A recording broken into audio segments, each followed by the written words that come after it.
उधर पश्चिम बंगाल में हिंसा खत्म होने का नाम नहीं ले रही। एक दिन पहले हुगली में शोभा यात्रा पर हुए पथराव के बाद देर रात उपद्रवियों ने कानून व्यवस्था को एक बार फिर चुनौती दी और ट्रेन के ऊपर पथराव किया गया। हुगली के रिशरा में फिर हिंसा हुई और इस बार उपद्रवियों ने ट्रेन को निशाना बनाया। अराजक तत्वों ने ट्रेन पर पथराव किया, जिसके बाद हावड़ा बर्धमान मेन लाइन पर ट्रेन को रोकना पड़ गया। मौके पर भारी पुलिस फोर्स भेजा गया। उपद्रवियों ने फोर्स पर भी पथराव किया। सामने आए वीडियो में अर्धसैनिक बल के जवान पत्थरबाजों से मोर्चा लेते दिखाई दिए।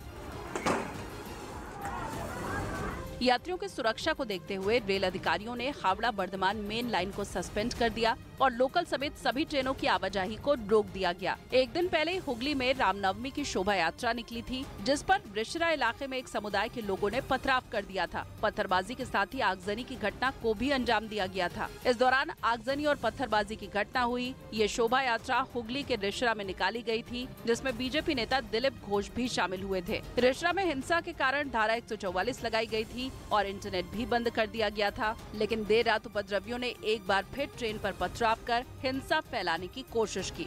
उधर पश्चिम बंगाल के हुगली में हिंसा के बाद बड़ी संख्या में सुरक्षा बल के जवानों की तैनाती कर दी गई। वहां एक दिन पहले रामनवमी की शोभा यात्रा निकाली जा रही थी और आरोप है कि तभी उस पर पथराव हो गया, जिसके बाद पुलिस ने बड़ी मुश्किल से मामले को शांत कराया और इसके अगले दिन हुगली के सभी इलाकों को छावनी में तब्दील कर दिया गया। चप्पे चप्पे पर सुरक्षा बल के जवान तैनात कर दिए गए। साथ ही पुलिस ने जगह जगह बैरिकेड लगाकर वहां से गुजरने वालों की तलाशी लेनी शुरू कर दी। वहीं जिस इलाके में एक दिन पहले हिंसा भड़की थी, उसके साथ कुछ दूसरे इलाकों में भी धारा 144 लागू कर दी गई। कुछ इलाके ऐसे हैं रिशरा के जहां पर इंटरनेट सेवाओं को बंद कर दिया गया है। एक दिन पहले हुगली के रिशरा इलाके में रामनवमी की शोभा यात्रा के दौरान बवाल मच गया। आरोप है कि कुछ लोगों ने शोभा यात्रा पर पथराव किया, जिसके बाद वहां दो समुदायों के बीच झड़प हो गई और साथ ही कई दुकानों को आग के हवाले कर दिया गया।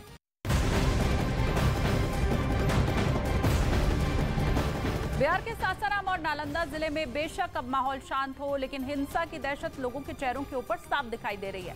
पुलिस ने अब तक हिंसा करने वाले 177 लोगों की गिरफ्तारी की है। जिले में अमन चैन बरकरार रखने के लिए भारी फोर्स की गश्त लगा दी गई है, लेकिन लोग अब भी डरे सहमे हैं। बिहार का नालंदा और सासाराम जिला अब भी दहशत में है। रामनवमी के दूसरे दिन सासाराम में पथराव और आगजनी हुई। घटनाओं ने दोनों जिलों को दहशत से भर दिया है। दोनों शहर अब शांत हैं, लेकिन तनाव अब भी बरकरार है। सासाराम में हिंसा का इतना खौफ है कि कुछ लोग अपना घर छोड़कर जा चुके हैं। वहीं नालंदा में हिंसा की आग के बाद अब भी धुएं का गुब्बार दिखाई दे रहा है। लोग डरे हुए हैं और तबाही के निशान हर तरफ दिखाई दे रहे हैं। पुलिस ने सासाराम और नालंदा में हिंसा के आरोप में अब तक 117 लोगों की गिरफ्तारी की है। विधि व्यवस्था पूरी तरह शांतिपूर्ण नियंत्रण में है। जनजीवन सामान्य हो रहा है, कहीं पर कोई दिक्कत नहीं है। नालंदा और सासाराम जिले में 4 अप्रैल तक इंटरनेट सेवा बंद की जा चुकी है। बावजूद इसके लोगों के बीच अफवाहें तैर रही हैं। हालातों को देखते हुए दोनों जिलों में स्कूल कॉलेज भी 4 अप्रैल तक बंद कर दिए गए हैं। बीते 31 मार्च को रामनवमी की शोभा यात्रा के दौरान पथराव से शुरू हुई हिंसा ने पूरा माहौल बदल कर रख दिया, जिसकी दहशत लोगों के अंदर अब भी दिखाई दे रही है। लोग अपने अपने घरों में दुबके हैं और सड़कों पर पुलिस और सेंट्रल फोर्स के जवान चहलकदमी करते नजर आ रहे हैं। बिहार के 2 जिलों में हुई हिंसा सोची समझी साजिश हो सकती है। पुलिस का दावा है कि हिंसा की जांच के दौरान कई ऐसे सबूत उनके हाथ लगे हैं। हिंसा के सीसीटीवी वीडियो अब पुलिस को मिल चुके हैं, जिनमें एक समुदाय विशेष के लोग आगजनी, पथराव और लूटपाट करते दिखाई दे रहे हैं। बिहार में रामनवमी की शोभा यात्रा के दौरान पथराव के बाद भड़की हिंसा की कुछ तस्वीरें सामने आई हैं, जिसमें बिहार के 2 जिलों में कानून व्यवस्था धुआं होती दिखाई दी। देखते ही देखते दोनों जगहों पर हिंसा भड़क उठी। पत्थरबाजी, आगजनी, गोलीबारी और धमाके ने लोगों को दहला कर रख दिया। बवाल की शुरुआत रामनवमी के अगले दिन रोहतास में हुई। 2 गुट आपस में भिड़ गए, फिर हिंसा की आग ने पूरे इलाके को अपनी चपेट में ले लिया। नालंदा में भड़की हिंसा की जांच कर रही पुलिस के हाथ कई सीसीटीवी वीडियो लगे हैं। नालंदा के बिहार शरीफ से सामने आए सीसीटीवी वीडियो में उपद्रवी आगजनी और पथराव करते दिखाई दिए और हिंसा की आग में करोड़ों का नुकसान हुआ।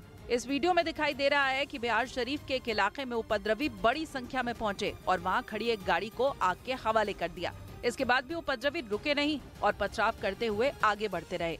इसी दौरान उपद्रवियों ने इलाके में कॉपी किताबों के गोदाम को निशाना बनाया और उसमें तोड़फोड़ करने के बाद देखते ही देखते गोदाम में आग लगा दी। पथराव, तोड़फोड़ और आगजनी के कई वीडियो पुलिस के हाथ लगे। नालंदा से सामने आए एक और वीडियो में उपद्रवियों की भीड़ ने एक शोरूम को निशाना बनाया। सैकड़ों की संख्या में पहुंचे उपद्रवियों ने शोरूम के दरवाजे को पत्थर मारकर तोड़ दिया और भीड़ शोरूम के अंदर घुस गई। देखते ही देखते पूरे शोरूम को लूट लिया गया। पुलिस ने नालंदा में हिंसा भड़काने वाले मामले में अब तक 15 एफआईआर दर्ज की है और 130 लोगों को गिरफ्तार किया है।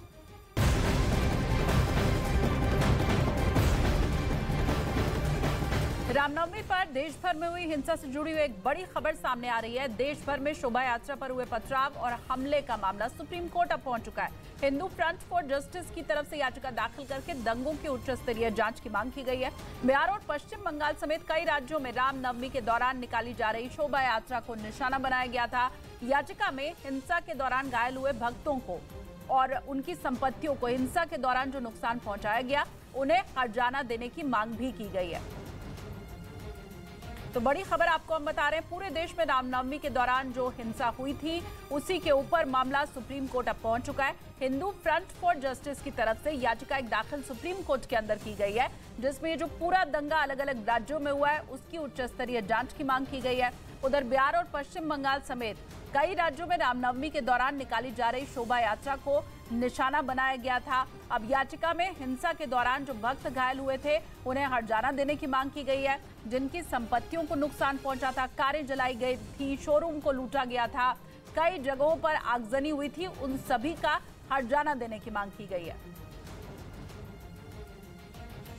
इधर प्रधानमंत्री नरेंद्र मोदी ने एक कार्यक्रम में सीबीआई की तारीफ करते हुए विपक्ष पर निशाना साधा। दिल्ली में आयोजित सीबीआई के डायमंड जुबली कार्यक्रम में भाग लेते हुए प्रधानमंत्री ने भ्रष्टाचारियों पर हमला बोला और ताकतवर लोगों के खिलाफ की गई सीबीआई की कार्रवाई पर उसकी पीठ थपथपाई। साथ ही पीएम ने घोटालों के मुद्दे पर 2014 से पहले की यूपीए सरकार को भी निशाने पर लिया। इतने बड़े बड़े घोटाले हुए लेकिन आरोपी निश्चिंत थे। इस कार्यक्रम में सीबीआई के उन अधिकारियों को भी सम्मानित किया गया जिन्होंने अलग अलग मुकदमों को सुलझाने में अहम भूमिका निभाई। बिहार का सासाराम रामनवमी की शोभा यात्रा में हुए पथराव के बाद हिंसा की आग में जल उठा। हिंसा फैलाने वालों की पुलिस लगातार पहचान कर रही है, गिरफ्तारियां कर रही है। अब तक सासाराम में 43 लोगों को गिरफ्तार किया जा चुका है। बाकी उपद्रवियों की तलाश अभी की जा रही है।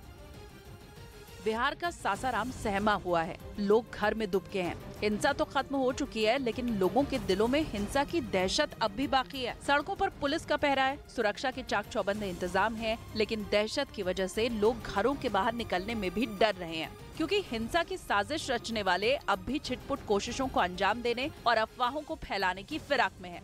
इस बीच सासाराम में विस्फोट की खबर ने एक बार फिर सबको डरा दिया, लेकिन पुलिस ने दावा किया कि सासाराम शांत है और किसी तरह का विस्फोट नहीं हुआ। झोपड़ी नुमा घर में बम विस्फोट की घटना प्रकाश में आई थी, उसमें 6 व्यक्तियों के जख्मी होने की सूचना थी। सासाराम को हिंसा की आग में सुलगाने वाले 43 लोगों को अब तक पुलिस गिरफ्तार कर चुकी है और बाकी लोगों की भी तलाश की जा रही है। उनकी पहचान के लिए पुलिस सीसीटीवी वीडियो खंगाल रही है और स्थानीय लोगों की भी मदद ली जा रही है। फिलहाल सासाराम में किसी प्रकार की हिंसा दोबारा ना हो, इसके लिए 4 अप्रैल रात तक के लिए इंटरनेट सेवाओं को बंद कर दिया गया और संवेदनशील इलाकों में पुलिस के अलावा केंद्रीय सुरक्षा बलों की गश्त बढ़ा दी गई है।